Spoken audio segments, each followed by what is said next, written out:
स्वागत है आप सभी स्टूडेंटों का जेएमबी स्टडी भारत में। तो आज हम स्टडी करते हैं हंगा सर के साथ कक्षा 9वीं की गणित के अध्याय 5 यूक्लिड की ज्यामिति का परिचय। ये भाग नंबर 8 है, जिसमें हम जानेंगे प्रश्नावली 5.1 के भाग नंबर 4 में प्रश्न क्रमांक 6 और 7 का संपूर्ण हल। इससे पहले यदि आपने हमारे चैनल को सब्सक्राइब नहीं किया है तो प्लीज चैनल को सब्सक्राइब कीजिए, शेयर कीजिए और कमेंट्स कीजिए, ताकि इसी प्रकार की सभी वीडियो आपको सबसे पहले मिल सके। तो आइए हम देखते हैं प्रश्न नंबर 6 और 7 क्या कहता है। तो यहाँ हम देखते हैं प्रश्न नंबर 6 क्या कह रहा है। आकृति 5.10 में यदि AC बराबर BD है तो सिद्ध कीजिए कि AB बराबर CD है। ये आकृति दी है हमारे पास 5.10।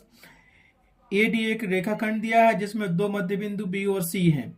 इसमें हमें क्या दिया गया है, वो कह रहा है कि AC बराबर BD है, AC बराबर BD है, ठीक है। और सिद्ध हमें करना है कि AB बराबर होगा CD के, ठीक है।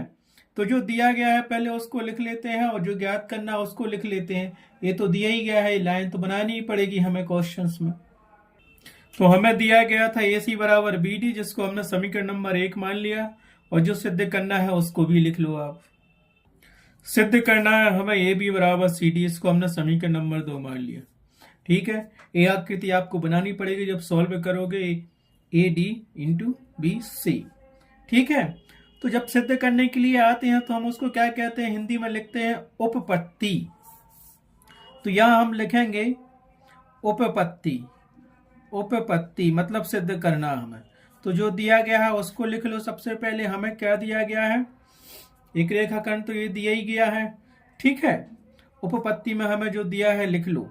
क्या दिया है, AC बराबर BD, ये दिया है, तो यहां साइड में लिख दिया कि दिया है,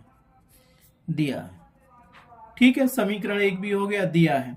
अब हमें क्या करना है, यहां देखो रफ में समझ लेते हैं। देखो पहले इसी में समझते हैं, ठीक है। हमें सिद्ध करना है कि AB बराबर CD, एक रेखाखंड दिया गया है, वो कह रहा है कि AC बराबर BD है, मतलब AC बराबर BD है, ठीक है। तो ये जो पार्ट है वो क्या होगा, जैसे हम यहाँ रफ में सिद्ध करेंगे कि जैसे हमें एक रेखाखंड ये दिया गया है, उसने कह दिया यहाँ पे बिंदु ये दिया, ये बिंदु D दिया है, इन दोनों के बीच में दो बिंदु हैं B और C। तो हम पहले करेंगे क्या, AC बराबर BD दिया है तो AC तो ये दिया है और BD ये दिया, वो कह रहा है कि AC बराबर BD है। तो हमें जैसे ये दिया था AC बराबर BD, उसने बोला है, ये दिया था अपने पास, ठीक है।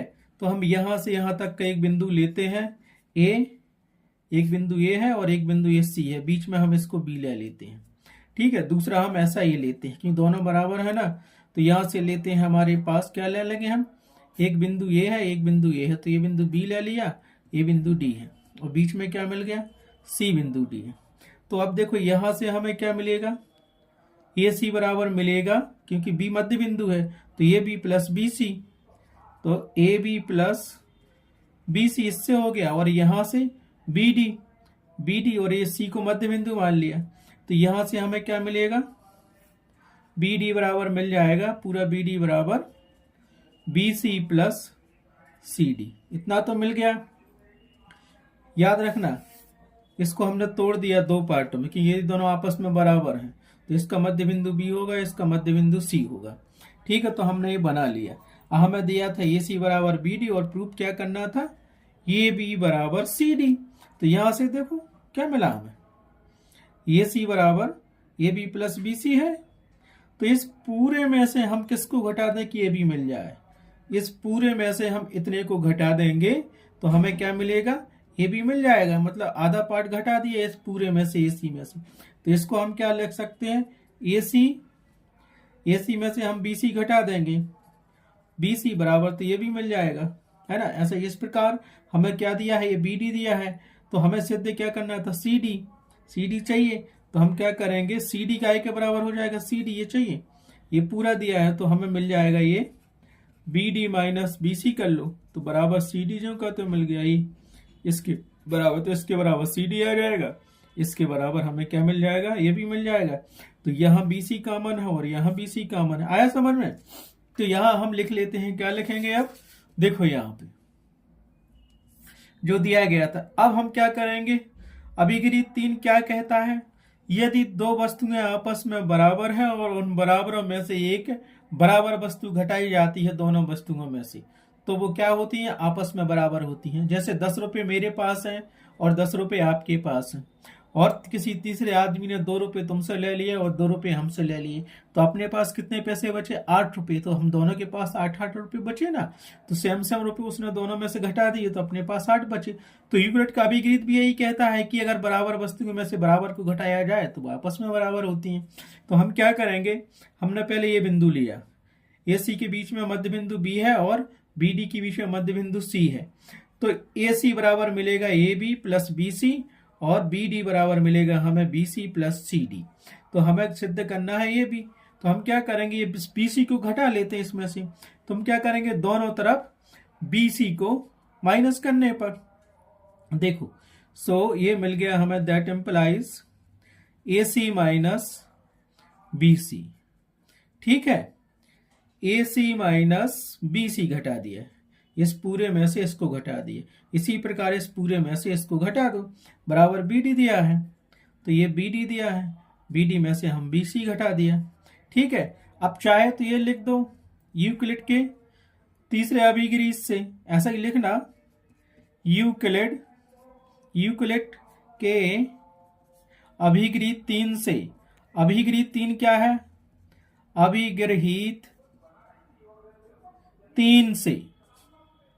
अब अभिक्रिया 3 आपको याद है तो ठीक है, नहीं तो इतने लिख दिया तो ठीक है। अभिक्रिया 3 ये कहता है कि अगर दो चीजें बराबर हैं और उसमें से किसी एक तीसरी चीज को घटा दिया जाए उन दोनों बराबर चीजों में से समान मात्रा में, तो वो दोनों चीजें आपस में समान होती हैं, यही कहता है। तो बीसी इसमें से घटाया, बीसी इसमें से घटाया, ये सी में से बीसी घटा दिया और बीडी में से बीसी घटा दिया, समान घटाया, तो हमें क्या मिलेगा, ये और ये आपस में बराबर मिल जाएंगे। तो यहां से क्या मिल गया, अब चाहो तो यहां भी एग्जाम्पल मैंने दिया था, ये लिया, ठीक है, तो यहां से हमें मिलेगा पूरा, देखो ये भी बराबर सी डी। क्यों, क्योंकि अगर एक रेखाखंड हम ये लेते हैं, यही समझ लो ये सी है और ये दिया, इसका मध्य बिंदु बी है, तो बराबर क्या होगा इसके, यहां तुम देख सकते हो हमने, सॉरी, तो यहां हमें क्या मिल जाएगा, ये भी बराबर सी डी। क्यों, ये भी बराबर सी डी क्यों मिलेगा, इस लाइन को यहां से यहां तक लिया, इसके बीच में मध्य बिंदु क्या है, बी है, तो इसको हम क्या लिख सकते हैं, इससे हमें क्या मिलेगा, देखो ए सी बराबर मिलेगा पूरा हमें यहां से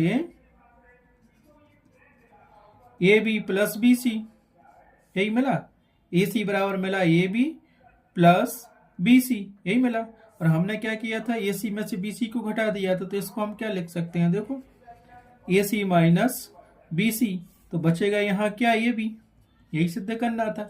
एक तो ये चीज हो गई, दूसरी अगर इसी में से ये वाला पॉइंट ले लें, बी डी रेखाखंड निकाल लें, इसी प्रकार अगर हम बी डी रेखाखंड निकालते हैं तो हमें क्या मिलेगा, यहाँ देखो, अब क्योंकि एक रेखाखंड हमने अभी तो निकाला था वो ए सी, अब निकाला हमने बी डी रेखाखंड जिसका मध्य बिंदु क्या है, सी, तो हम क्या करेंगे, बी डी बराबर क्या मिल जाएगा हमें, बी डी बराबर मिल गया हमें ये प्लस, तो ये मिल गया B C plus C D मिला। तो ये क्या हो जाएगा, ये क्या मिलेगा हमें, बी डी में से हमने बी सी घटा दिया था, B D minus B C कर दिया था, तो बराबर क्या मिल गया था, सी डी। तो ये सी डी आ गया, आया समझ में, ये दो रेखाखंड है, एक रेखाखंड ए सी था जिसका मध्य बिंदु बी है और एक दूसरा रेखाखंड बी सी था जिसका मध्य बिंदु डी है। तो इससे ये दोनों रीजन आएगा, तो यहाँ साइड में ये दोनों रीजन आप दे सकते हो, और जो हमें सिद्ध करना था वो आ गया, यही सिद्ध करना था। सो इति सिद्धम। इस प्रकार से प्रश्न नंबर 6 आपका कंप्लीट हुआ। अब चलते हैं प्रश्न नंबर 7 पर। प्रश्न नंबर 7 क्या कहता है वो भी हम देखते हैं, समझ में तो आ गया। हमें दिया था ए सी बराबर बी डी, समीकरण 1 माना, सिद्ध करना था ए बी बराबर सी डी, और एक आकृति दी थी हमारे पास, ठीक है, वो आपको याद ही है। अब चलते हैं क्वेश्चन नंबर 7 पर। हमें दिया गया है प्रश्न नंबर 7, यूक्लिड की अभिगृहीतों की सूची में दिया हुआ अभिगृहीत 5 एक सर्वव्यापी सत्य क्यों माना जाता है।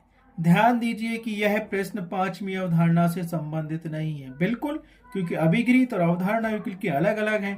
इसने कहा ये 5वां अभिगृहीत, तो जो हमें दिया गया है उसको हम लिख लेते हैं, क्या दिया गया है और क्या ज्ञात करना है। तो हमें क्या दिया गया है, यूक्लिड का अभिगृहीत 5 सर्वव्यापी सत्य है। ज्ञात क्या करना है, क्यों सत्य है सर्वव्यापी। तो सबसे पहले तो हमें यह बताना होगा कि अब यूक्लिड का 5वां अभिगृहीत क्या है, तो उसको लिख लेते हैं। हम जानते हैं कि यूक्लिड का 5वां अभिगृहीत निम्न है। क्या कहता है यूक्लिड का 5 अभिगृहीत, पूर्ण अपने भाग से बड़ा होता है, पूर्ण सदैव अंश से बड़ा होता है। पूर्ण अपने भाग से बड़ा होता है या पूर्ण सदैव अपने अंश से बड़ा होता है। ठीक है, क्यों, क्योंकि अगर हम देख लेते, समझ लेते, यहाँ पे हम आपको बता रहे हैं, अगर हम इसको समझेंगे कि पूर्ण अपने भाग से बड़ा क्यों होता है, तो माना कि एक वृत्त दिया गया है, ठीक है, ये उसका केंद्र दिया गया है। अगर उसका हम अगर इतना पार्ट निकाल के रख दें अलग, तो वृत्त हमारे पास क्या होगा, ये वृत्त बन जाएगा, क्योंकि ये पार्ट तो हमने निकाल लिया। तो जो ये पार्ट निकाला है वो क्या है, ये छोटा है, ये बड़ा है, तो ये पूर्ण है, और इसमें से हमने छोटा सा टुकड़ा निकाल दिया तो ये उसका अंश है। तो पूर्ण हमेशा इस अंश से बड़ा तो होगा ही। आ गया समझ में। तो हम क्या लिख देंगे, यूक्लिड का 5वां अभिगृहीत निम्न है, पूर्ण अपने भाग से सदैव बड़ा होता है, उपरोक्त अभिगृहीत हर क्षेत्र में सत्य है, अतः इसे सर्वव्यापी सत्य बोला जाता है। यही था ना, एक वृत्त बना, इसका इतना सा टुकड़ा हमने निकाल लिया, तो वृत्त ये बचा अपना, और ये टुकड़ा छोटा सा बचा अंश, तो ये पूर्ण कहलाता है पूरा। इसमें से छोटा अंश निकाला तो ये पूर्ण इस अंश से बड़ा है ना। यही यूक्लिड का 5 अभिगृहीत है, जो कहता है कि पूर्ण अपने भाग से सदैव बड़ा होता है। निश्चित है कि ये बड़ा दिख रहा है, इसका छोटा सा टुकड़ा निकाला तो ये छोटा है, ये बड़ा है। तो उपरोक्त अभिगृहीत हर क्षेत्र में सत्य है, अतः इसे सर्वव्यापी सत्य माना जाता है।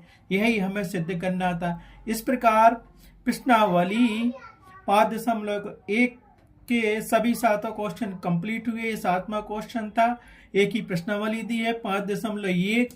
ये 7वां क्वेश्चन अधिक बार आया है, आप इसे अच्छे से कीजिए। यूक्लिड का 5वां अभिगृहीत भी आपको याद रखना है। याद रखना है यूक्लिड ने कितने अभिगृहीत दिए थे, 7 अभिगृहीत दिए थे, और मुख्य 7 परिभाषाएं दी थी, और 5 यूक्लिड की अवधारणा है। इनमें से भी एक क्वेश्चन पुटअप होता है। ठीक है, इस प्रकार से प्रश्नावली 5.1 कंप्लीट हुई, अध्याय 5 कंप्लीट हुआ, यूक्लिड की ज्यामिति का परिचय। अब नेक्स्ट वीडियो में हम देखेंगे नेक्स्ट अध्याय को। Thanks for watching my video.